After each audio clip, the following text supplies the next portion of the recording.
Hey YouTube, it's AR-15 guy, and I just kind of wanted to go over what happened in Aurora a few weeks ago, and kind of give my 2 cents to the situation and what things we could have positively done differently, and hopefully not just kind of re-say what you're already hearing on YouTube or in the media. My thoughts on it have stemmed. I've been a firearm owner since I think I bought my first .22 when I was 8 or 9 years old. Bought my first hunting rifle when I was 12. Bought my first handgun when I was 18 or 19 that I used when I went hunting. Got my concealed carry permit when I was 21, and I've had it now about 12 years. So I've had a number of different firearms, and have enjoyed the shooting sports. Shot IPSC, and just enjoyed the shooting sports overall. My family is big into it. My dad has been shooting since he was a small kid.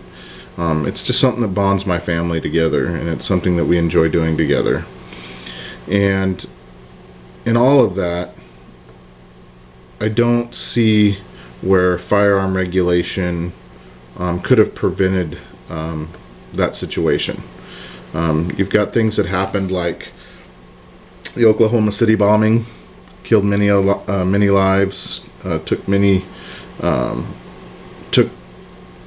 tons of people's lives, and yet it was stuff that you could buy even to this day down at the fertilizer store. And you don't see any, let's bring fertilizer control or anything like that, because it's nonsense.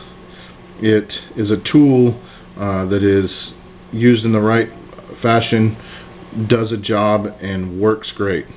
Used in the wrong fashion can take lives. There's many tools like that. Automobiles, knives, the list can go on and on. And so we've got to get away from this notion that by banning a certain tool or banning a certain inanimate object that we are going to make the world safer. It's just not going to happen.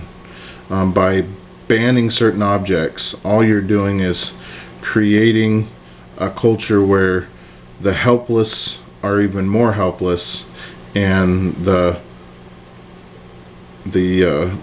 perpetrators, the suspects, are now even more equipped to take lives and do harm, because there's nobody in their way to stop them. And with the Aurora, Colorado shooting, as it's plainly obvious, everybody in that theater except for one person was a law-abiding citizen who did not take their firearm if they had their concealed carry permit, because it was requested that they don't. But that one person, who was not a law-abiding citizen at that point, decided to bring in a firearm knowing that he would have little to zero resistance and shoot up the place. And so this call for, we got to get rid of large magazines, and we got to get rid of the assault weapons, and we got to do this and we got to do that, is all garbage. One, an assault rifle is a fully automatic weapon. It is not a semi-automatic black rifle. I can take any one of my hunting rifles, paint them black, and they could be called an assault rifle. So this whole notion of an assault rifle, that's just garbage. And the expanded magazines. Okay, the guy had a shotgun, the guy had 2 pistols, and the guy had an AR-15. At least from the reports that I've seen. The pistols, 10 to 16 rounds each. The shotgun, 8 rounds, and the AR-15, I think he had a 100-round drum on that. 100-round drum jammed, which they do pretty frequently. I've yet to have very many high-capacity magazines that have not had some sort of failure, whether it be just the 10-22 50 rounders or the 100 rounders. I've seen very few of these high capacity magazines that work flawlessly every single time. So there's that scenario. The other thing is he went in there to kill people and cause mayhem to create a name for himself, or just because he's psycho, one of the two. And all it would have taken was one person in that theater to shoot back. One person. Maybe not even hit him, but for him to realize that there was resistance. I mean, obviously he went in there with body armor because he didn't want to be killed.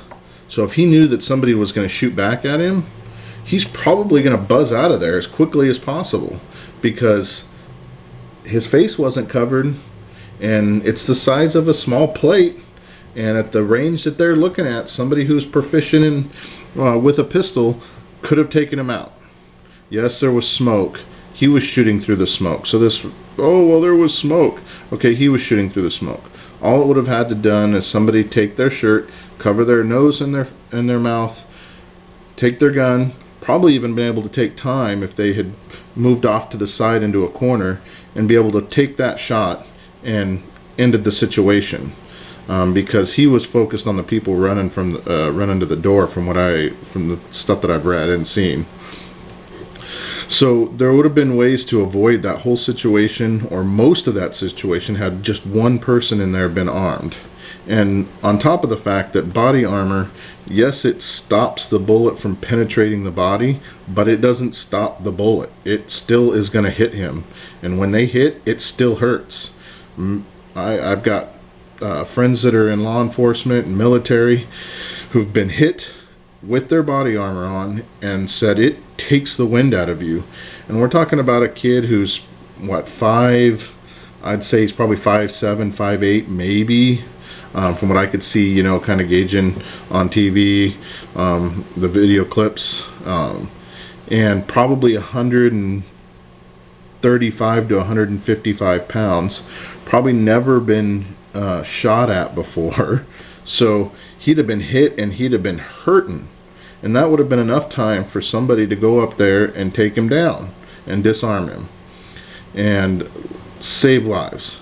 So this whole thing, well, he had body armor and it was smoky. Yes, there was many factors in there, but there were also, from what I could gather, some military guys in there who were trained in those environments, who would have been able to take the shot, who would have had the wherewithal to do so, and yet they were not even allowed to carry because the sign was posted. So this whole notion that this could not have been stopped other than by more gun control is ridiculous. I'm so tired of us taking our problems and placing them on an inanimate object rather than actually taking responsibility as society. You know, something was obviously wrong with this kid, obviously off. He had something going on and nobody caught it.